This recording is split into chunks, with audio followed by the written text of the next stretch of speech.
Welcome back, everyone. Ready for another deep dive? Always. What are we exploring today? Today, we're digging into the world of scaling businesses. Sounds right up our alley. What's our source material this time? We've got two entrepreneur interviews from ScaleUp Radio, hosted by Kevin Brent, the founder of Smart 90. Ah, Smart 90. The company that helps founders scale their businesses. That's the one. And they've got some great guests on the show. I'm intrigued. Tell me more. All right, so first up, we have John Sewell. John Sewell, okay. He founded Cosimo. It's an online marketplace specifically for emerging artists in the UK. So like an Etsy, but just for art. Exactly. He really emphasizes making art more accessible, affordable. Makes sense. And who's our second entrepreneur? We've got Vanessa Pozzali. She co-founded Synthosys. Synthosys, what do they do? They focus on company culture, helping organizations develop ones that are sustainable. That's interesting. Company culture is so important, but often overlooked. Right. It's like the iceberg analogy, so much more beneath the surface. Definitely. So we've got John tackling the art world and Vanessa diving into company dynamics. Two very different businesses, but both facing the same challenge of scaling. Where do we start? Let's begin with John's journey with Cosimo. Been going strong for 6 years, funded through seed investors. 6 years, that's impressive. Did he mention any challenges he faced? Oh, absolutely. He did a crowdfunding campaign, which was a learning experience in itself. Crowdfunding, huh? What happened? He initially set this ambitious target, had to lower it mid-campaign.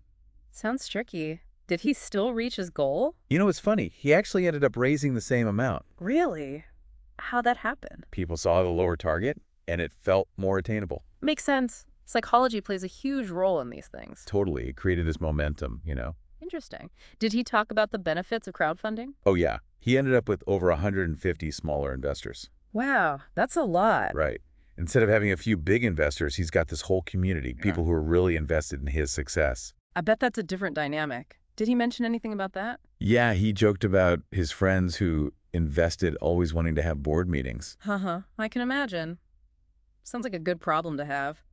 But running a business, especially a marketplace, can't be easy. Especially as a solo founder, which John is. He talked about wearing multiple hats. That's common for entrepreneurs. Makes you a jack of all trades.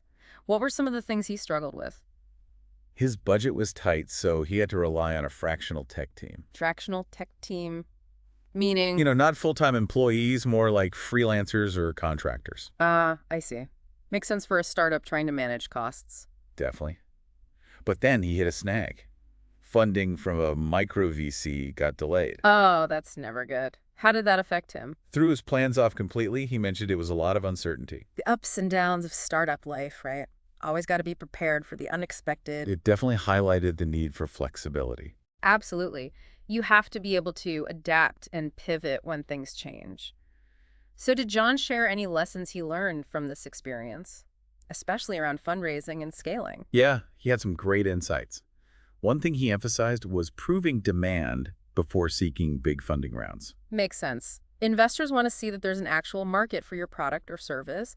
How did he apply this to Cosimo? He focused on showing a strong base of both artists and buyers on the platform. So demonstrating that the marketplace was active on both sides. Smart move. Definitely.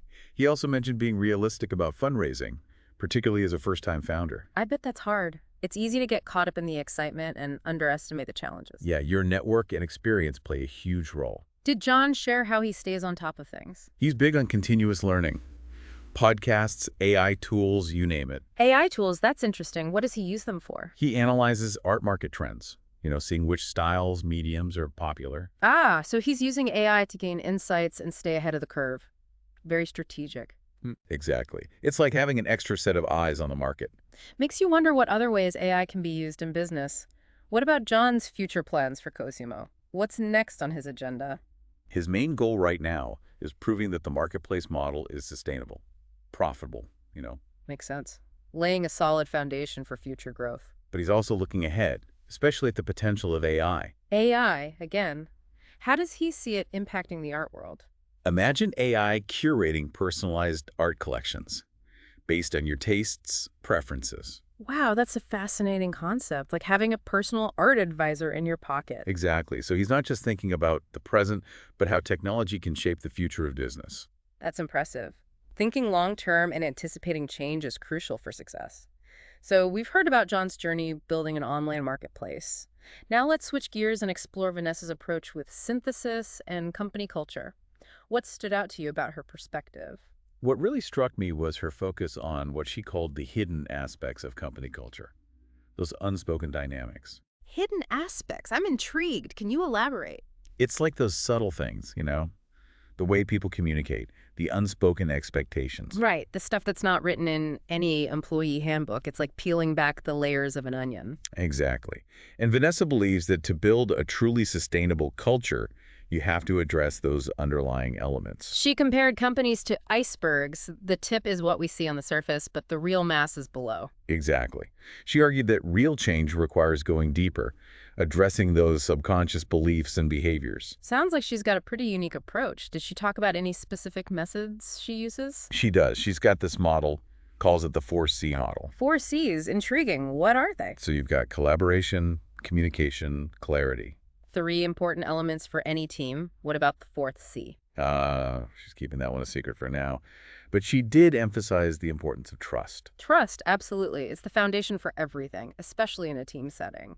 And psychological safety, that feeling that you can speak up without fear of judgment.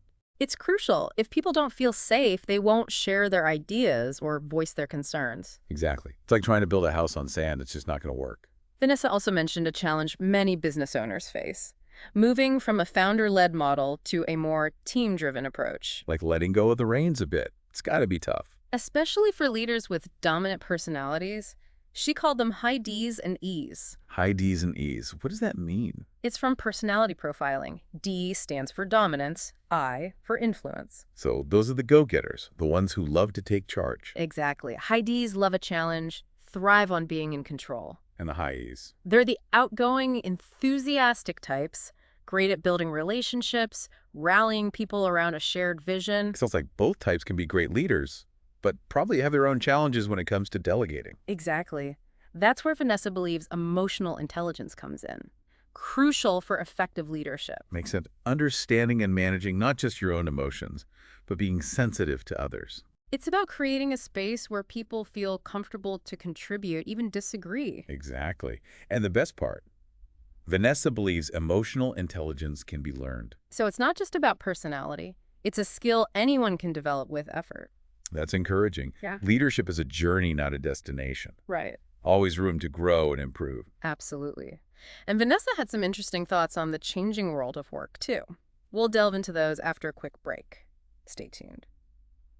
So before the break, we were talking about Vanessa and emotional intelligence being a key part of leadership. Yeah, especially for those high D&I personality types, learning to let go of the reins a bit. It's not always easy for those used to calling the shots. So how do you actually develop emotional intelligence? Any practical tips from Vanessa? She had a few good ones. First, she said it's all about becoming more aware of your own emotional responses, noticing how you react in different situations. So like taking a step back and observing your own behavior. Exactly. It's kind of like holding up a mirror to your own emotional patterns. Makes sense. Seeing where you might be getting in your own way. Right. And then she talked about the importance of seeking feedback. Feedback from others, like how they perceive you. Exactly. It can be tough to hear sometimes, but it's valuable. It's true. We all have blind spots. Sometimes we need an outside perspective. Definitely. She really stressed that. And Vanessa also talked about the changing work landscape, with quiet quitting and younger generations having different priorities. It's a whole new world out there. The traditional 9 to 5 is being challenged. People want flexibility, work-life balance. It's not just about the paycheck anymore. They want to feel valued, like their work has purpose. And Vanessa sees this as a call for businesses to adapt. She argued that companies need to prioritize employee well-being, offer more flexibility. It's about creating a work environment where people thrive, not just survive. Exactly. She thinks this human-centered approach is good for business in the long run. Engaged employees are productive employees, right? Right. It's a win-win. It makes you wonder why more companies haven't caught on. It seems like common sense, doesn't it? Happy employees, happy bottom line. You'd think so. But old habits die hard. A lot of organizations are still stuck in that command and control mindset. Well, hopefully leaders like Vanessa can pave the way for a new approach. So we've heard from John, focused on building his online marketplace, and Vanessa tackling the intricacies of company culture. What are your thoughts? What's resonating with you from these two interviews? It's fascinating how different their businesses are. But there are some striking similarities in their I journeys. see it too. They both seem to really value learning, always looking for new knowledge and insights. John with his podcasts and AI tools, and Vanessa emphasizing seeking feedback and adapting to new trends, they're both pretty adaptable. Yeah, and they both seem to place a lot of importance on relationships. Building trust, fostering collaboration. It's like trust is the foundation of everything they do, whether it's with investors, employees, or customers. Absolutely. But of course, there are some key differences in their approaches too. John, as a solo founder, has had to wear all the hats. He's a one-man show, handling everything from tech to fundraising. Whereas Vanessa, working with her husband, has that built-in collaboration. What do you think about those different approaches? Tough question. Both have their pros and cons, right? Yeah. Being a solo founder gives you complete control, but it can also be very isolating. And having a co-founder provides support, but requires a lot of communication to make sure you're on the same page. It's about finding what works for you and your business. No right or wrong answer. Exactly. And another difference is their focus when it comes to scaling. John's laser-focused on proving his marketplace model right now, getting those numbers up. The financial sustainability piece. And Vanessa, on the other hand, is looking at how AI can help her business scale its impact. Thinking long-term about how to amplify her company's reach. Two different approaches to scaling, both valid. I think it speaks to the diversity of the entrepreneurial path. There's no one-size-fits-all solution. What would you say is the biggest takeaway from these two journeys? For me, it's the reminder that the road to success is never a straight line. There are always going to be bumps along the way, unexpected challenges, setbacks. It's all part of the process. It's like that saying, the only constant is change. Exactly. But what both John and Vanessa demonstrate is the importance of resilience. You know, that ability to bounce back from those setbacks. Absolutely. And resourcefulness, finding creative solutions when things get tough. And never stop learning, always be curious. They both seem to embody that. They do. And they also highlight the importance of human connection, building those strong relationships. Whether it's with investors or employees or customers, it's all about those connections. Trust is at the core of everything. But before we wrap up, I wanted to circle back to John's vision of AI in the art world. It was pretty fascinating. AI curating personalized art collections. It makes you wonder how AI will transform other industries. It really does. What about you? How do you see AI impacting your own areas of interest? Tough to say. But it's definitely something worth thinking about. The possibilities are pretty vast. And potentially a little daunting. True, but it's coming whether we're ready or not. And speaking of things to think about, Vanessa's insights on emotional intelligence really resonated with me. Yeah, that was a powerful takeaway. Especially the idea that emotional intelligence is a skill you can develop. Anyone can become a more empathetic and effective leader with a little effort. So, for our listeners out there, what's one small step you can take today to boost your emotional intelligence? Maybe make an effort to listen more attentively in your next meeting. Or seek feedback from a colleague. Sometimes it's hard to see our own blind spots. It is. Or just take a moment to reflect on your own emotional triggers. How do you react under pressure? It's all about self-awareness, right? Exactly. And remember, as Vanessa said, knowledge is power only when it's applied. So take these insights, put them into practice, see what you can create.